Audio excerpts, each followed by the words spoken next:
بسم اللہ الرحمن الرحیم، اللہ کے نام سے شروع جو بڑا مہربان نہایت رحم فرمانے والا ہے۔ حضرت ابو ہریرہ رضی اللہ تعالی عنہ سے روایت ہے کہ حضور نبی اکرم صلی اللہ علیہ وآلہ وسلم نے فرمایا، مومن جب کوئی گناہ کرتا ہے تو اس کے دل پر ایک سیاہ نشان بن جاتا ہے،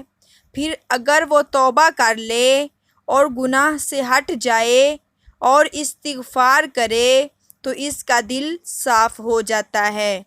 لیکن اگر وہ زیادہ گناہ کرے تو یہ نشان بڑھتا جاتا ہے یہاں تک کہ اس کے پورے دل کو اپنی لپیٹ میں لے لیتا ہے، اور یہی وہ ران یعنی زنگ ہے جس کا ذکر اللہ تعالیٰ نے اپنی کتاب قرآن مجید میں فرمایا، کَلَّا بَلْ رَانَ عَلَىٰ قُلُوبِهِم مَّا كَانُوا يَكْسِبُونَ، ہرگز نہیں بلکہ ان کے دلوں پر ان کے عملوں کی وجہ سے سیاہی چھا گئی ہے۔